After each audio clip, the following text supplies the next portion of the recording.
Alright everyone, how you all doing? I am Fiesta here, and today we have firstly AMD FSR 2.0 is now available. That's right.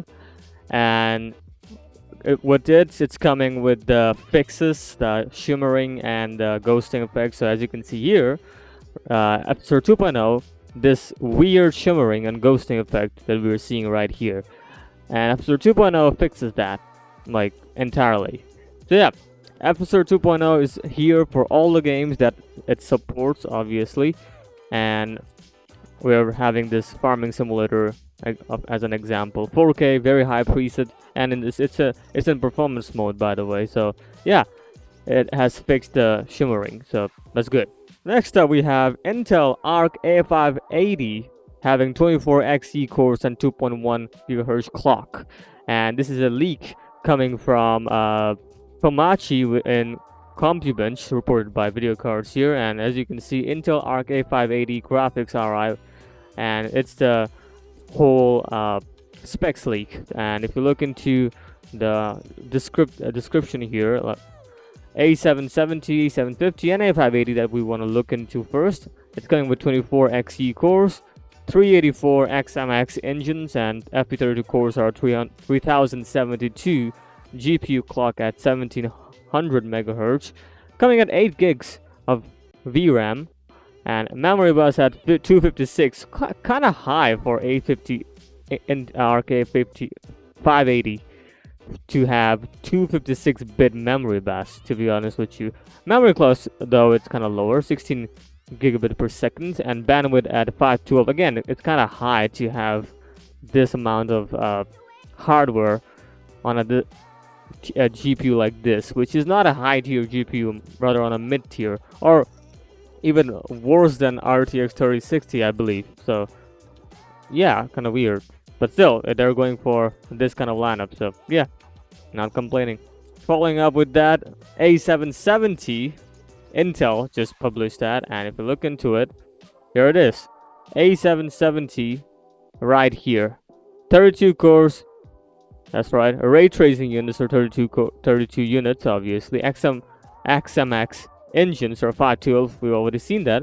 Graphics slot at 2.1 gigahertz, memory at 8 or 16. So even Intel is saying that there will be two models for A770, 8 and 16 gigs. I don't really see the reasoning behind 8 because, you know, it's gonna be their highest tier. Though I believe the highest tier doesn't mean is the best in class in the market. Obviously it's gonna be comparing with 3060 or 3060 Ti, I believe. So yeah, and the memory bandwidth is 560 gigabytes per second. So yeah, that's A770 for you.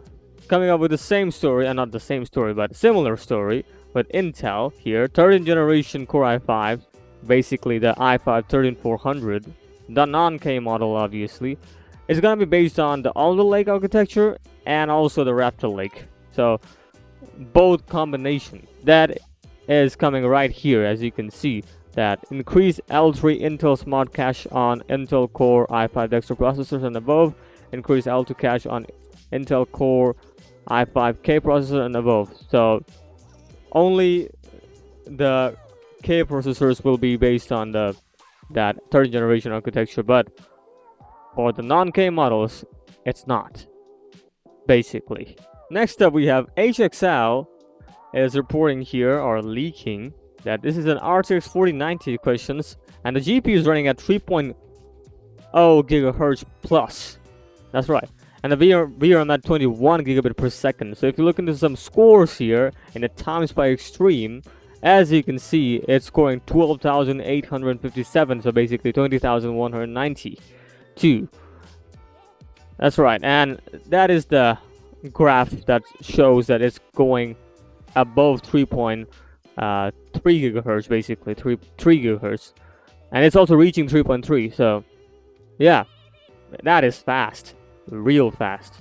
Next up, Gigabyte GeForce RTX 4090 graphics has been confirmed by the Vietnamese retailer here, and if we look into it, yeah, basically they have listed these three GPUs. And yeah, basically they leaked it. Unfortunate, I mean, not unfortunate, it's fortunate they have leaked it because that gives us more information. And these are the 4090 24 gigs. We already know that. Yeah, basically 3 models here. So this is gonna be WF3 model, gaming OC, and RSM. So this is the probably the premium version of the 3 RTX 4090s here, and this is probably the more of a, you know, non-overclocked model. Still, it's gonna be very expensive because I have a story upcoming, and the story that I want to talk about, Gigabyte GeForce RTX 4090, again Gigabyte, has been listed in Australia also, but this time the price is also included, and well, look at that. What do you want to say about that? I want to see it in the comments. What do you think about this price? Because in my opinion, that's absurd. That is absurd. That's 4,270. By the way, they also cut it from 4,400 and then placed 4,270. Doesn't really make any sense anyway. Both the price, and this is of course Australian dollars. So if we convert it, it will be much lesser, but not that much. All right, it's still gonna be high on the 3,000 something. Like, you know, like it's gonna be very expensive. Like what is going on here? And as you can see, RSM here was listed 3,900. Again, Australian dollars. So reduce it to USA. It would also be near that. Nothing that much, you know, difference. So I don't know what's going on with this price. NVIDIA, I think they lost their mind pricing this card. Like, what is that? Next up, coming from VideoCurse, their own sources telling that AMD Ryzen 5 7600X gaining 14% with CPB enabled. So basically, AMD core performance boost, or actually not enabled, it's disabled. And if you look into it, that's Ryzen 5 7600X. That's a confirmation right there. And there we go. The Cinebench R23 scores are here. So the multi-thread performance here, as you can see, is getting 13,003 points. And a single core 16,081. Very high scores right here. And with the CPM enabled, this is the enabled version, 14,767 points and 1,920. So yeah, that's quite a lot. Like, I would like to enable the core performance boost because that will give me more performance, don't you think? So yeah, it's giving a lot of performance. Nice to see that. And lastly, we have some bad news, or just the news, I don't know what you call, but for me it's a bad news because Copilot 7 commit also thinks the same, that AD106 is not very strong.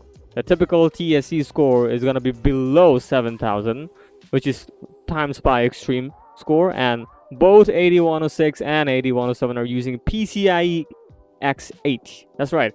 Just like AMD with their 6500 XT, NVIDIA is going for PCIe X8 for the AD106 and AD107. That's not good. That is not good. Like, they're reducing their PCIe bandwidth. For what reason? Or not bandwidth, the lanes. For what reason? I don't know. I really don't know. What's wrong with having X8, X16, right? What's wrong with that? But here we are. We're getting AD106 and AD107, which is not gonna be that strong anyway, but still. X8? That's a bummer. That is. It really is a bummer. Alright, this is it for today. What do you think about AD106 being, or AD107 being lower tier cards, having PCIe X8? And also, what do you think about the pricing for 4090? I want to know that. Please let me know. Like, that's an absurd pricing, and I hope I'm not wrong. And I also hope you and I are just thinking the same thing. What is going on with NVIDIA right now?